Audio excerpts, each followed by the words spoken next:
Êxodo 20, versículo 14 diz: não adulterarás. Não adulterarás. Pai querido, obrigado, Senhor Deus, pela nossa vida, por esse tempo aqui passado diante da Tua palavra, da Tua lei, Deus. Os Seus mandamentos são claros, são visíveis, Senhor Deus. Não permitas que nós estejamos infligindo a próprio gosto, correndo a pressão dos nossos pés, buscando, ó Deus, transgredir a Sua lei, ó Pai. Mas que o Senhor nos dê a graça de amar a Sua lei, de viver conforme ela, Deus, tendo assim alegria e paz no nosso coração. Abençoe-nos neste tema que vamos estudar nesse momento. Nós oramos em nome de Jesus. Amém. Começo com uma pergunta: por que não adulterar? Essa pergunta muito se faz, mas não tenho coragem de dizer. Porque na verdade não há uma razão lógica, a não ser uma razão bíblica. Se você imaginar, tudo que é bom é para ser feito, e não há restrição, não há quantidade, não há nada de errado. É assim que pensa o mundo. Mas eu digo apenas duas coisas: por que não adulterar? A primeira é porque é uma lei divina. Quando você lê a palavra de Deus, ela diz o seguinte, Gênesis 2, 24: por isso deixa o homem pai e mãe e se une à sua mulher, tornando-se os dois uma só carne. A partir desse versículo você vai encontrar várias vezes a palavra de Deus dizendo que o homem e a mulher se uniram e eles são uma só carne. Não há separação para isso, não há outras vias, não há outras formas. Não é homem deixando pai e o outro homem, não é mulher deixando mulher e outra mulher, se tornando um só, mas é o homem e a mulher, e os dois uma só carne. É bem claro nessa palavra de Deus. Segundo, porque a santidade do casamento é a base que sustenta a nossa família e assim sustenta a sociedade.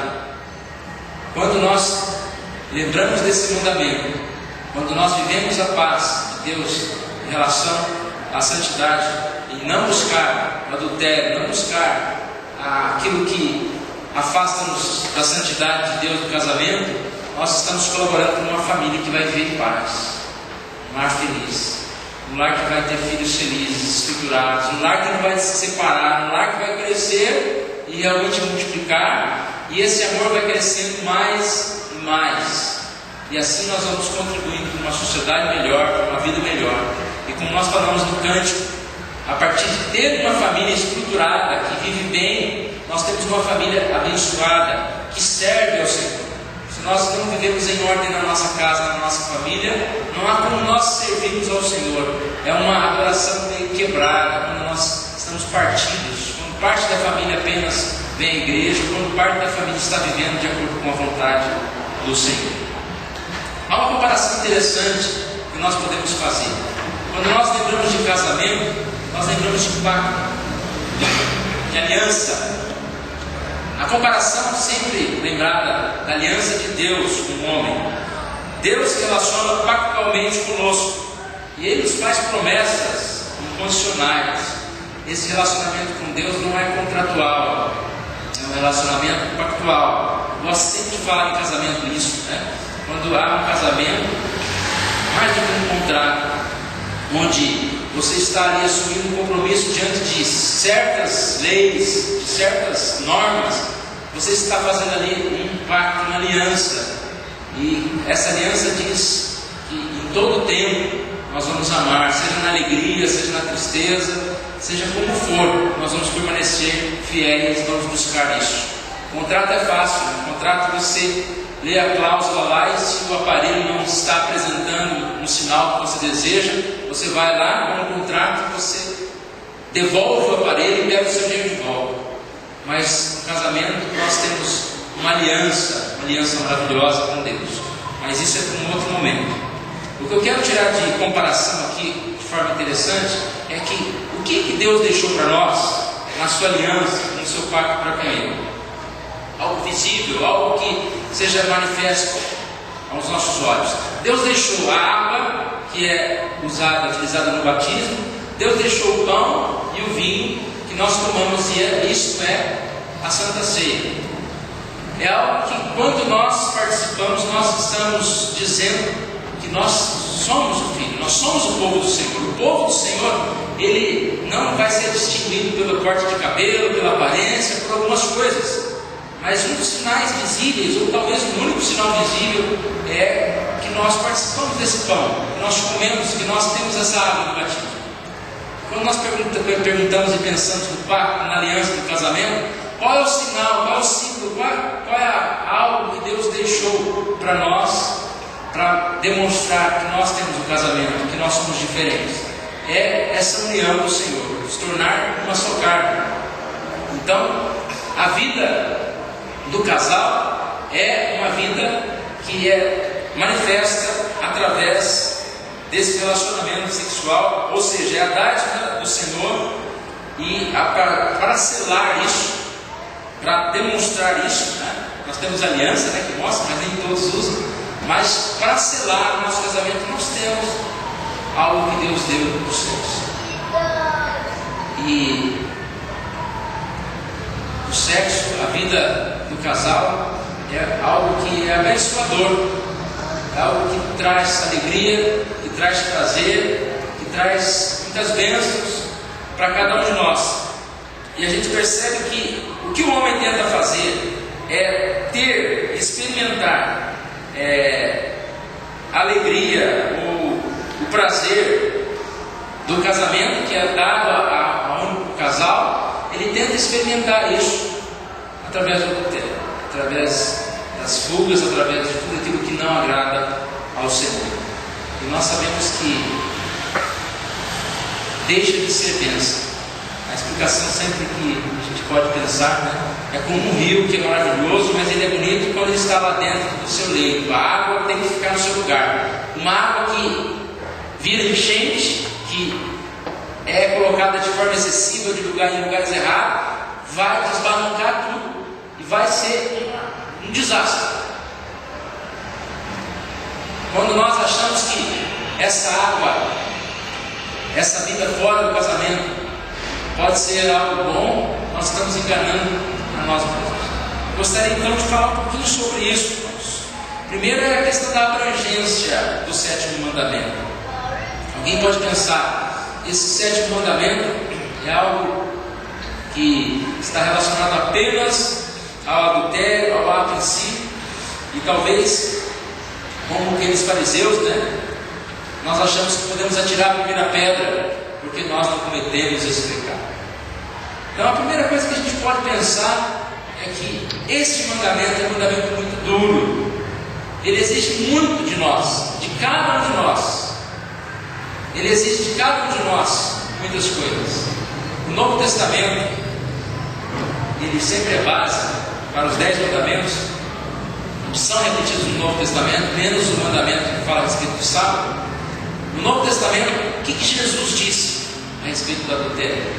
Mateus 5, 27 e 29 diz: ouviste foi dito, não cometerás adultério. Eu, porém, vos digo que qualquer que atentar numa mulher para a cobiçar, já em seu coração cometeu adultério com ela. Portanto, se teu olho te faz pecar, se faz escandalizar, arranca. A abrangência desse mandamento, a abrangência desse mandamento, se nós observarmos as perguntas do Catecismo Maior, eu não vou ler a pergunta e a resposta, mas eu vou falar algumas coisas. A abrangência desse mandamento é algo muito grande, muito sério. Quando nós falamos em adultério, é um pecado além do ato. Ele começa com uma intenção pura, uma intenção pura do coração, que nós já damos uma desculpa, né? Ah, mas eu nem estava pensando nisso. Veio de lá, não sei de onde, né? Veio lá do inferno.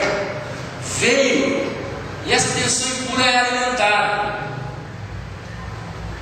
E a mente, os pensamentos vão permitindo que isso se torne adultério. Tudo isso que nós vamos falar não serve para aquele engraçadinho que fala, já que só olhar eu já cometi adultério, então eu vou começar da prática, né? Não, por favor, não é por aí. É para que nós estejamos ampliando a nossa vigilância, porque o mundo hoje vive muito tranquilo em relação externa. E cada vez mais liberal. E não é o mundo, quando eu falo mundo, não é o mundo fora da igreja. O mundo que eu falo é muitos dentro da própria igreja. Namorados, casais, muitos jovens, velhos, crianças. Nós vivemos num perdido. Começando então, a intenção, a mente, os pensamentos. Nós precisamos vigiar os nossos sentidos, os nossos olhos. Olhares impuros. A Bíblia fala sobre esse olhar impuro. Nós vamos fechar os nossos olhos. Estou voltando para Goiás, não querendo dizer que lá é mais puro não, tá? Mas lá tem um irmão presbítero que ele é muito engraçado, chega a ser engraçado. Quando algum irmão vai conversar por perto dele, geralmente algumas irmãs, sabe, elas têm umas roupas um pouco descobridas, né? Descobertas, vai aparecendo. Sabe o que ele faz? Ele conversa assim, abaixa a cabeça. Aham, tá, sim. Então tá. Um dia meu irmão falou assim: nossa, ele conversa para mim, não olha para ele. Eu sei por que faz isso, né? Agora eu não sei se os homens que têm que fechar os olhos ou as mulheres que têm que se vestir mais, né? Aí eu acho que os dois são importantes. Mas quantas vezes nós permitimos os olhares impuros, e aí os gestos impuros, as brincadeiras que são sem malícia, mas que se pegar a gente segue para a próxima brincadeira um pouquinho mais sem malícia, com mais pimenta. Aí se pegar a gente vai com outra piada, e se pegar a gente fala, aqui com o telefone e tal, 3h30, tá? Então, é uma sequência que só produz adultério. Palavras impuras, o que nós falamos, e não só palavras, o que nós ouvimos. Participar de rodas, de conversas, de piadas, de coisas. Algumas vezes eu me pego falando essas coisas e parece que eu estou em outro mundo. Porque quando a gente sai e vai perto de uma rodinha, as conversas não são filtradas, não tem santidade, tem muita malícia. Eu estou falando de conversa de crentes, de irmãos que estão dentro da igreja. Mas nossas palavras têm que ser sem malícia, sem todo tipo de piada. E aí nós começamos a entrar numa área tão complicada que é a vida comum do dia a dia. A vida comum do nosso dia a dia tem que ser, eu vou usar a teoria, né? Tem que ser diferente da vida comum da sociedade. Aí se perguntar o que os nossos jovens assistem na televisão, talvez o mesmo que os outros jovens que estão na igreja, que não são da igreja. Não sei se aqui assiste aquelas MTV, aquelas coisas lá, mas assistem as programas. O que os nossos adolescentes assistem? As mesmas coisas que as nossas senhoras assistem, as mesmas novelas. Os nossos senhores, os mesmos programas de humor, de sábado, terríveis, horrorosos. Então a gente começa a pensar. Imagina o pastor fazendo uma visita no sábado à noite, chega lá, bate na porta do irmão, o irmão abre a porta e está assistindo o DVD do Hernandes Dias Lopes. E aí? Nós vamos achar, nossa, que milagre! Porque se produz um monte de coisa evangélica hoje em dia, mas eu nunca vi ninguém assistindo. A gente não vê as pessoas gastando tempo ouvindo as pregações lá na internet. A gente não vê a pessoa lendo livros, até compra bonitinho, né? Um monte de crente aqui comprando livrinho, revistinho. Mas desculpe se eu estou julgando mal os irmãos. Depois você me cobra lá na porta, pastor, eu assisti sim. Estou ouvindo a pregação lá na internet. Mas poucos estão fazendo isso. Talvez muitos poucos, muito pouco. E nós estamos sim sabendo, né, da novela, o que aconteceu, já sabe o que vai acontecer, quem que vai separar de quem para sair com não sei quem, e ao mesmo tempo sair com aquele, quem que vai matar aquele outro, por que não matou, por que não morreu? Né? E o adultério se estende. Eu achei interessante na confissão de fé, quando fala sobre adultério, sobre essa extensão do adultério, ela continua dizendo, linguagem moral, ouvir e assistir, fala sobre filmes, livros, gravuras, né? A imagem é algo que ainda é algo que chama tanto a atenção, nem vou falar da internet, deixa para outra hora isso, né? Mas espetáculos, filmes e muitas coisas que vão provocando a impureza e atos impuros cada vez mais na vida de cada um de nós. Aí na hora da confissão de fé tem umas coisas até que a gente pode achar interessante, né? Que adultério é ociosidade, glutonaria, bebedice, está lá na lista. E eu fiquei pensando, realmente, né? A pessoa fica ociosa, não trabalha, não faz nada, o dia inteiro lá, comendo, e ainda bebe, o que falta aí, né? Faltou adultério, não faltou, não, ele já está no caminho. Porque se nós estivermos envolvidos com o trabalho, se nós estivermos envolvidos com os nossos dons que nós recebemos do Senhor, né, nós não vamos ter tempo para ficar pensando em pureza, para ficar procurando gravura de imoralidade, nós vamos ficar ocupados. Aquele versículo de em que pensar, exatamente ele reflete isso. Quando nós ocupamos o nosso pensamento, né, com aquilo que é bom, agradável, perfeito, de boa fama, céu do virtudiar, quando nós ocupamos o nosso tempo com coisas boas, não há espaço mais. Portanto, se você vê alguém muito ocioso, você pode falar, seu adúltero, depois fala para me procurar, né? Seu adúltero. Se você vê alguém que come muito, ou adúltero, não me procure mais, não.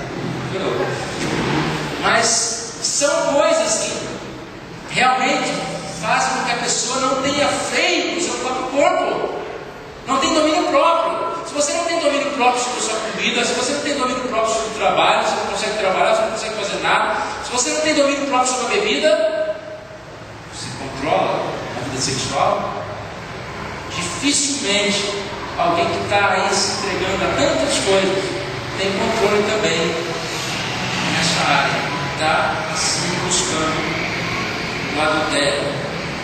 Irmãos, aqui é muito difícil nominar coisas, falar que você pode assistir isso, que você pode ir no campo de futebol, que você pode ir no bar até tal hora, que você... é muito difícil fazer isso. E eu creio que nenhum pastor pode chegar e enumerar essas coisas, porque eu creio que o Espírito Santo tem que falar no nosso coração. E há sim diferenças em cada um de nós. Talvez uma coisa simples como um estádio de futebol, para alguém pode ser motivo de adultério, de bebedices, porque ele está relacionando aquilo com a bebida, com outras coisas. Eu costumo dizer assim, alguém que briga muito no futebol, não pode jogar. Primeiro tem que se consertar, para depois jogar futebol. Você já conhece aquela pessoa que toda vez que vai jogar futebol, briga, uma confusão? Então tem pessoas que brigam no futebol, outros não. E assim, irmãos, tem pessoas que se participarem de certas coisas, de se conversarem com certas pessoas, eles vão buscar e cair em algumas coisas.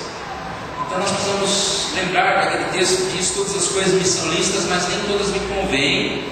Todas as coisas me são lícitas, mas eu não vou me deixar dominar por nenhuma delas. Mas tenha cuidado para não ser aquele super-herói, né, que pode fazer tudo e diz: olha, eu não tenho pecado, eu posso fazer tantas e tantas coisas e não estou vivendo em pecado. A abrangência é muito grande desse pecado. E eu gostaria que nós tivéssemos essa visão na nossa vida, sempre em relação a isso. Não deixar chegar à beirada do furacão mesmo, né?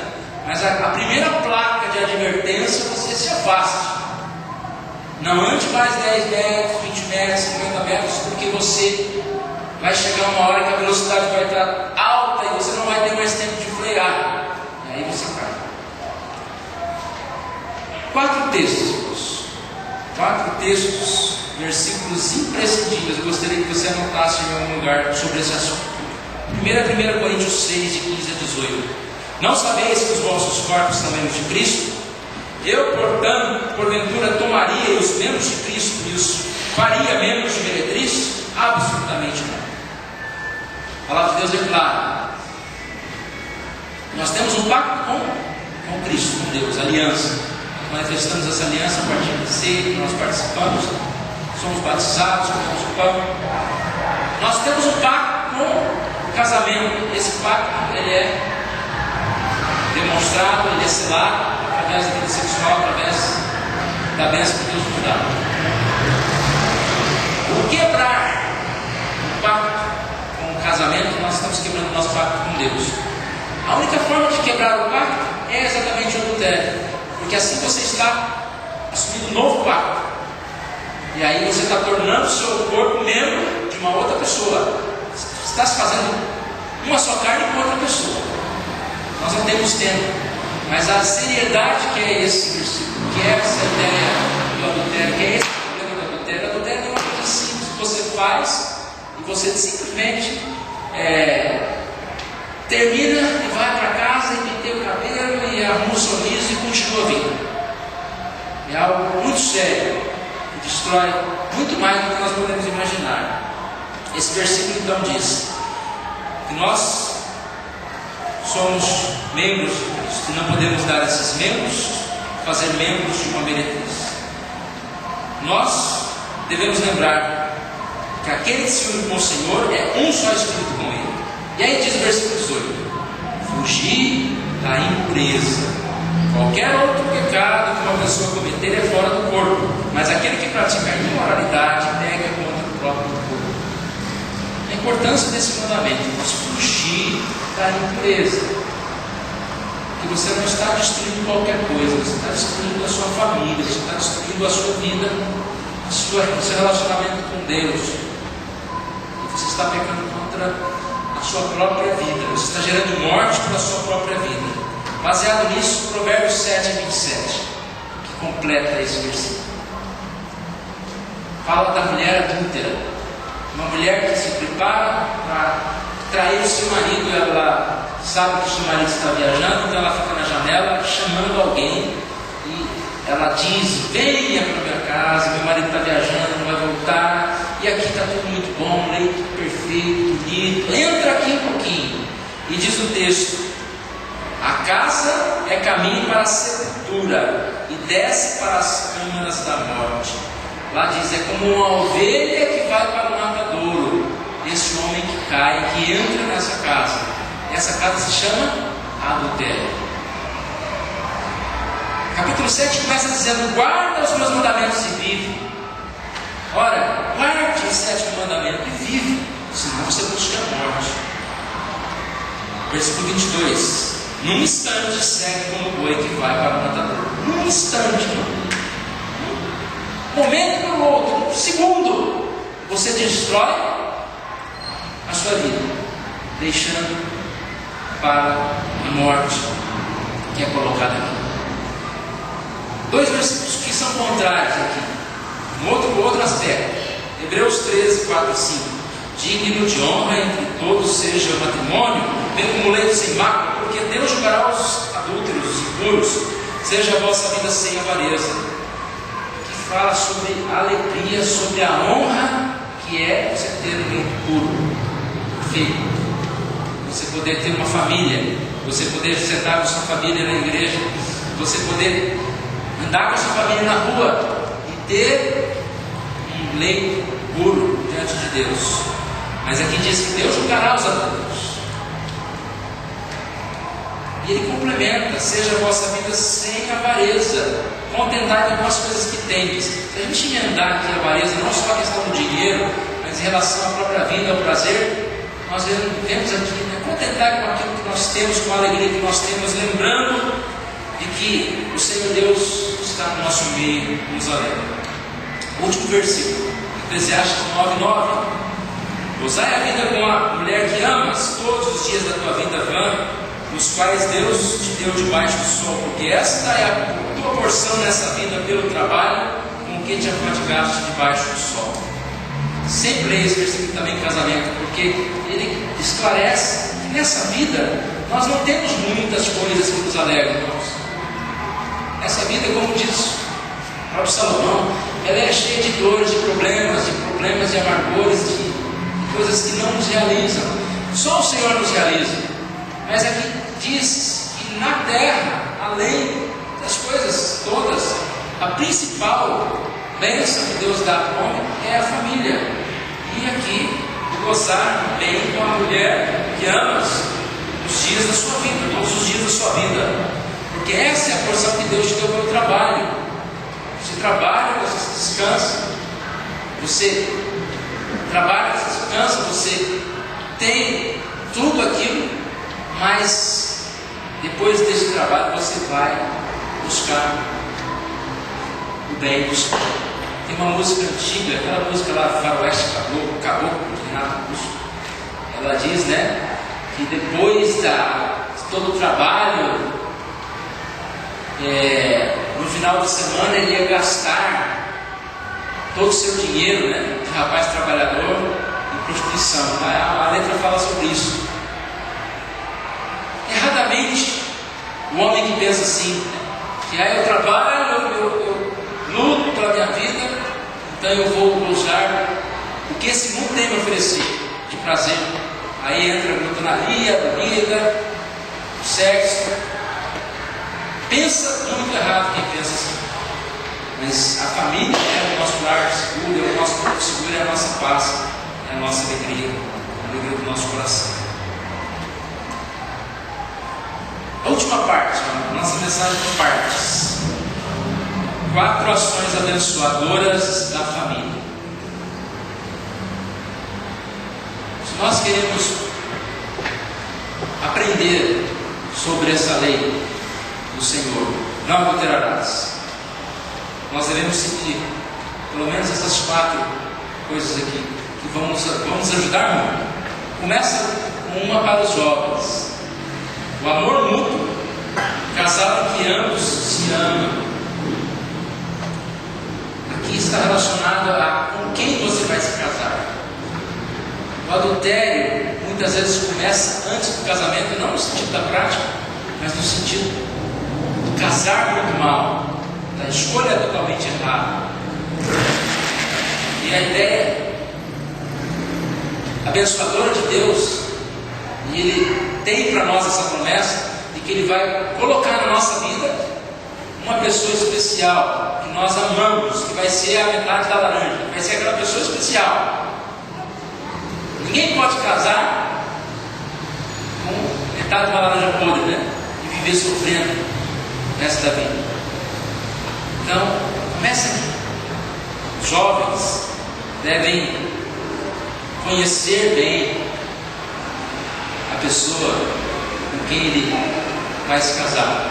Ele deve não apenas errar, casando-se talvez por interesse. Não, mas a minha namorada, ela estuda medicina, né? Grande coisa. Sua namorada precisa ser alguém que você ama. Não casando por interesse financeiro, seja qualquer que for, ou profissional, ou da beleza. Mas como diz o Brian, se for bonito é melhor, não? Melhor. Mas aquela pessoa que é do Senhor para você. Como que um jovem pode saber disso? Muitas vezes o jovem escolhe alguma pessoa e todo mundo diz que não é aquela. Ele diz é essa. E ele vai descobrir que não era aquela só depois. Então escute o que os outros falam, principalmente a sua família. Como que o jovem pode escolher bem? Orando, colocando diante de Deus esse assunto, mas principalmente conhecendo mesmo. O jovem precisa conversar, precisa conhecer a família, precisa ter esse sentimento verdadeiro de amor, não a paixão simplesmente repetida da mocidade, mas perceber que existe amor mesmo no casal, um amor que não é precipitado, mas um amor que é verdadeiro. Agora um conselho para o jovem que fica escolhendo e está percebendo, lá no grande catecismo, na confusão do catecismo maior, ele diz que adultério também é demorar em casar. Olha, peguem esse catecismo maior e decorem isso lá. Porque demorar em casar também é uma forma de estar provocando adultério. Hoje em dia, alguns ficam escolhendo, né? E ficam experimentando, né? Vamos dizer assim. Demoram a se casar e muitas vezes não tem essa continência, né? De se guardar e acabam vivendo em adultério. Como saber, jovem? Se você disser, jovem mulher, se você disser como a palavra de Deus diz em Cantares, você vai poder dizer que está amando o seu marido. Olha o que diz aqui, Cantares 2:3. Qual uma macieira entre as árvores do bosque, tal é o meu amado entre os jovens. Desejo muito a sua sombra, e debaixo dela me assento, e o seu fruto é doce ao meu paladar. Então, essa jovem, ela olha para um bosque cheio de árvores e só vê tronco feio, queimado, e o marido lá, o jovem, o namorado dela, é essa macieira. E o prazer dela é ter a sombra dele, ter a sombra do meu namorado. Tem um outro versículo aqui: eu sou do meu amado e o meu amado é meu. Ele pastoreia entre os rios. Quando você puder dizer para a sua namorada, para o seu namorado: eu sou do meu amado, o meu amado é meu. Você encontrou essa pessoa, mas você precisa ter esse amor mútuo, e o amor jamais acaba. Esse amor vai continuar. Você vai cada vez mais amar essa pessoa. A segunda palavra, fidelidade sexual. Em relação a 4 ações abençoadoras da família, essa segunda aqui também está lá, no Catecismo Maior, que fala que adultério é a recusa em relacionar-se sexualmente. Tem uma frase até que bonita, que dá para falar até com as crianças juntos aqui, ó. O que casa deve um ao outro o intercurso sexual. Olha, bonito. Mas chegou, escuta, amada esposa, está na hora do nosso intercurso sexual, né? É sempre um negócio bonito, né? Ela vai falar, toma, mas aqui fala que não há como negar um ao outro. E quando nós falamos em relação a isso, também é algo velado, algo fechado, é algo da casa. Existem diferentes lares. Eu vou ler que fica mais fácil de falar.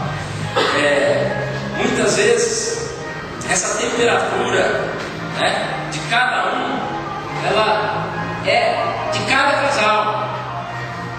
Há casamentos diferentes, então você não pode exigir uma tremenda paixão, ou também você não pode querer uma geladeira. Você precisa encontrar algo de vida, e vocês dois como casal vão encontrar isso. Cada casal sabe muito bem isso. O solteiro não sabe o que é isso, mas não pode haver o negar-se. Olha, chega, né? Isso acabou, porque fazer isso, você está levando o adultério na sua casa. Isso é o que diz alguns comentaristas, né? Até quando se fala, né, motivos para o divórcio, 2 palavras, né? O adultério. Por que o adultério? Porque o adultério, você quebra um vínculo que você criou outro vínculo com outra pessoa. E quando se quebra, se a parte ofendida quiser, ela tem o direito. Não é necessário separar-se. Hoje cedo eu achei interessante, teve uma aula sobre isso aqui, né? Alguma coisa, no finalzinho estava falando sobre isso.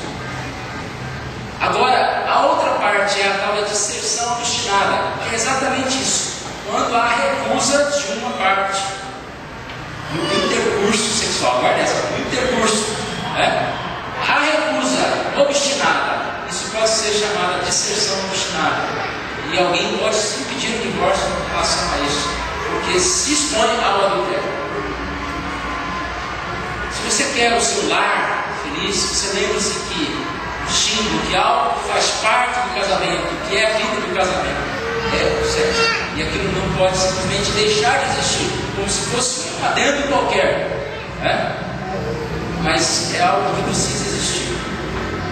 Qual texto que não lembra? 1 Coríntios 7, 2 a 5. Quando ele diz que o marido deve conceder à esposa o que lhe é devido e também semelhante à esposa ao seu marido. A mulher não tem poder sobre o próprio corpo, e sim o marido. E também semelhantemente, o marido não tem poder sobre o próprio corpo, e sim a mulher. Não os priveis um ao outro. Então é a Bíblia que está dizendo isso. Faz parte desses pontos que eu enumerei. Terceiro ponto: comunhão de propriedade e simpatia. Aquele casamento que começou com as duas partes da laranja perfeitas juntas, quando ela continua, ela vai seguir bem o segundo ponto, vai passar por ele facilmente, porque o amor mútuo vai continuar. E quando chegamos nesse terceiro ponto, também deve continuar. Aqui fala a respeito dessa simpatia e propriedade, comunhão entre o casamento. Compartilhar sonhos, problemas, preocupações, é o companheirismo do casal. Isso aqui é um antídoto, um remédio maravilhoso contra o adultério. Porque quando há companheirismo, quando há sonhos juntos, quando há essa mutualidade de pensamentos, quando um se machuca, o outro está ali pronto para doar-se para aquele. A Bíblia diz que nós temos o corpo, como o próprio corpo. Os maridos devem amar a sua mulher como o próprio corpo. Quem ama a esposa, assim mesmo se ama.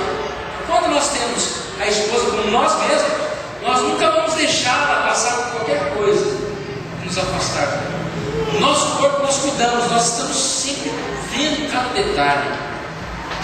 Quem não fica se examinando, Não é só a mulher que faz exame da mama. Nós estamos examinando. Eu tenho examinado a minha barriga, está crescendo. Eu falei, não sei o que é isso, se é alguma doença, eu acho que estou comendo demais, Parece um caroço aqui, outro. Aí um dia eu fui no médico, um carocinho aqui, ele falou, não, isso aí é um negócio de gordura. Gordura por quê? Então, não se preocupe. Eu falei, agora eu vou me preocupar, se eu continuar comendo, você é um caroço só, Vai ser um carocinho. Mas nós temos preocupação com o nosso corpo, e a nossa mulher faz parte do nosso corpo. E como são os casamentos hoje, irmão? A mulher tem um emprego, o homem tem outro emprego. Muitas vezes o homem, não vou levar os problemas do emprego para casa, então compartilho o que está passando lá. A mulher também não vou levar os problemas para casa. Mas está compartilhando os problemas, o marido está compartilhando os problemas com a secretária, com a funcionária.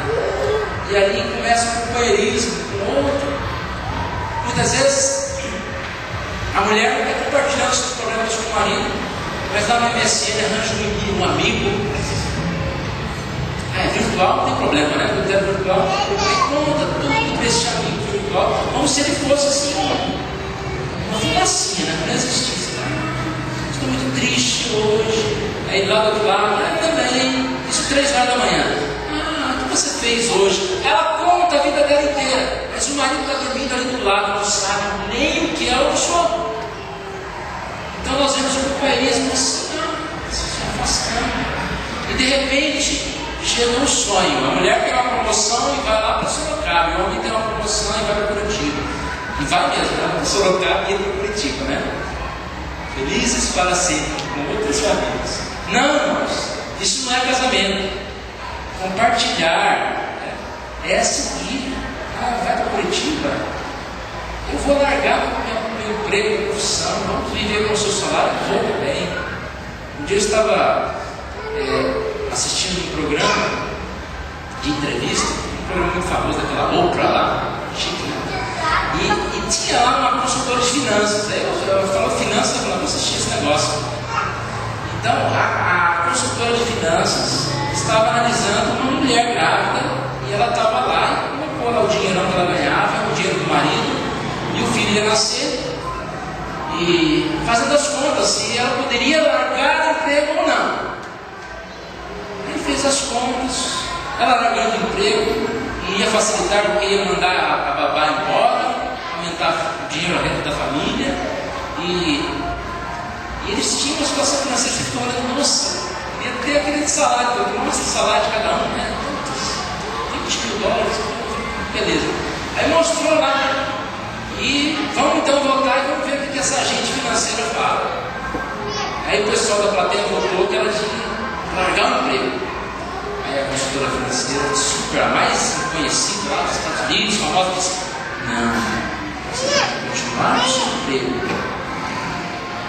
Aí por quê? Por quê? E ela começou a explicar: você não está contando, e esse bebê vai ter que tomar mais leite, e vai ter. Aí ela começou a fazer uma outra conta, e viu que depois ela não ia poder voltar ao emprego, e aquele dinheiro ia fazer falta para a família, que eles só estavam guardando tantos $1000, que eles precisavam guardar tantos mil a mais, né? Eu falei: é isso que o mundo está pensando, irmãos. E a gente vai nessa, né? Eu não posso pagar um emprego, eu não posso mudar isso, eu não posso mudar aquilo. Mas pode separar, né? Muito bonitinho assim. Não adianta nada. Então construa a sua família com companheirismo, conhecendo, vivendo junto, tendo esse pacto, a cada dia crescendo em amor para com o outro, buscando essa paz de Deus, esperando o bem do outro, conhecendo o outro. Nós achamos que conhecemos o outro, temos uma resposta sempre para o outro, né? Dizendo: ah, eu já sei o que você está falando, né? Não é isso que ela estava falando, era outra coisa. Não julgue mal sempre a sua esposa, é melhor você julgar o bem, né? E assim por diante. Comunhão, propriedade sacratível.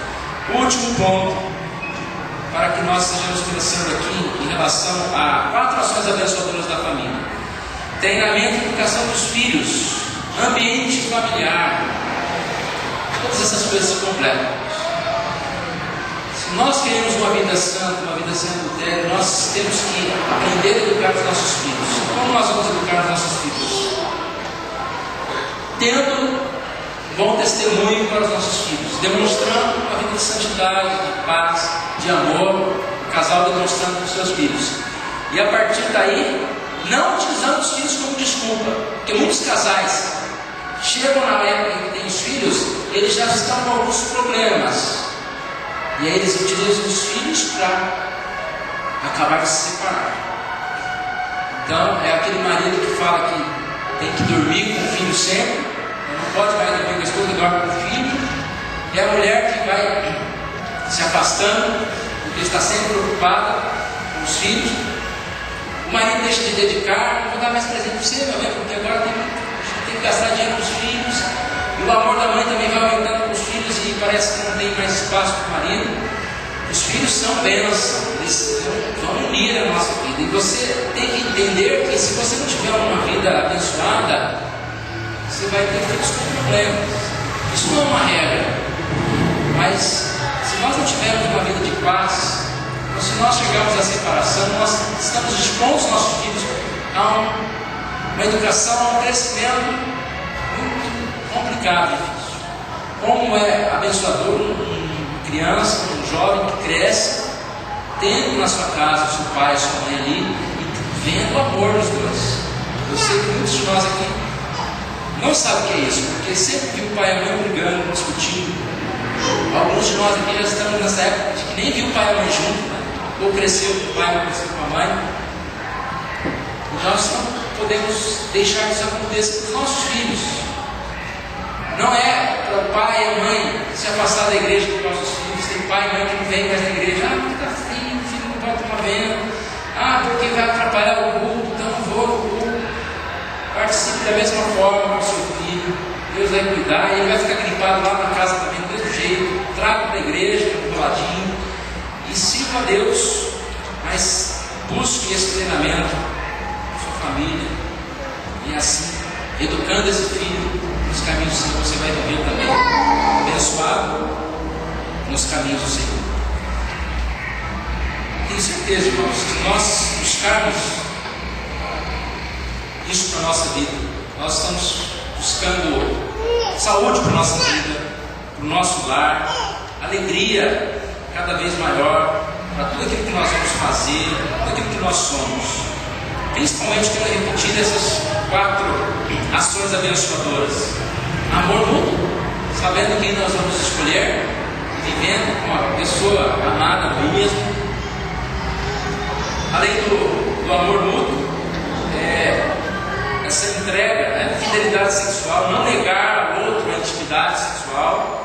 2, 3, comunhão de propriedade e simpatia, caminhar juntos, ter objetivos juntos, comungar juntos.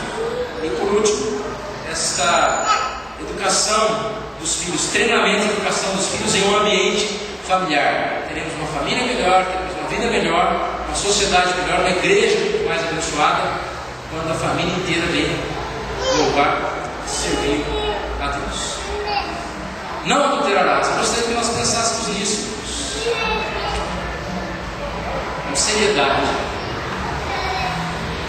Lembrando que esse mandamento ele pode ser chamado de um dos mais importantes em relação à nossa própria vida, porque o adultério destrói a vida, destrói a sua vida, destrói a vida da sua família, destrói a vida dos seus filhos, destrói a sua igreja.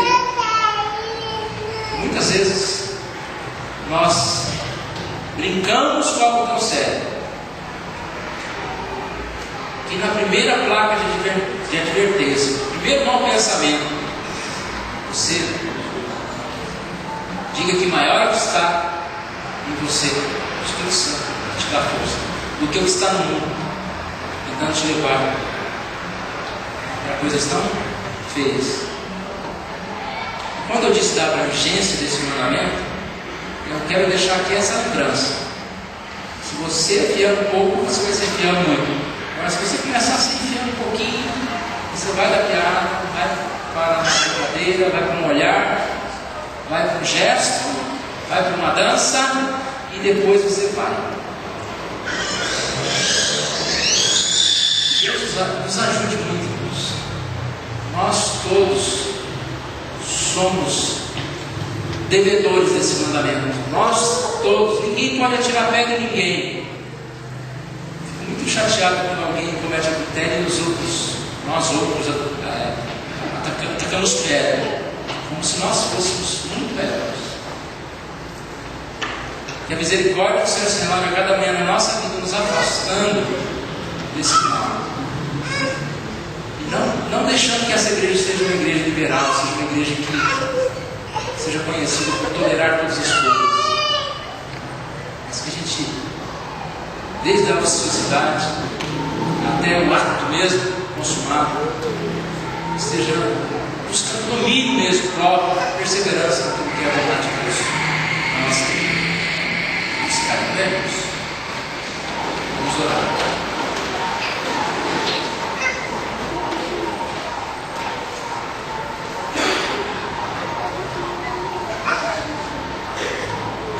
Querido, Pai de amor, de bondade, nós agradecemos ao Senhor, a Deus, pelo nosso casamento. Agradecemos ao Senhor pela vida que o Senhor nos dá, Deus, pelo sexo que é uma bênção, Deus, dada por Ti. Mas o Senhor, ó Deus, seja aquele que esteja conduzindo isso nas nossas vidas. Cuide dos nossos jovens, que são tão expostos ao Pai, ao pecado. Pai, dá domínio, dá perdão, dá um caminho para os nossos jovens, Deus. Afaste essa mentira, Deus, que tenta inundar as mentes desde tão cedo, Deus. Pai amado, cuide principalmente também dos casamentos, Deus. Senhor Deus, esteja dando felicidade aos nossos lares. Que o sexo que foi dado, deixado pelo Senhor, ó Pai, seja algo que faça parte de cada casal aqui, Deus, da vida de cada um, Deus, do porto seguro, da alegria, do contentamento de cada um, Pai. Para isso o Senhor Deus esteja colocando amor nos nossos atos, nos nossos pensamentos, na nossa vida, ó Deus, e que o Senhor Deus esteja nos afastando de todo o mal, de toda a aparência do mal, de tudo aquilo que pode ser uma liberdade, mas pode se tornar uma libertinagem, um pecado. Pai, afaste de nós, Deus. Tenha misericórdia de nós, Deus. abençoe a tua igreja, fortalece a tua igreja, Deus, dê paz à tua igreja. Nós oramos agradecidos por isso, Pai, em nome de Jesus.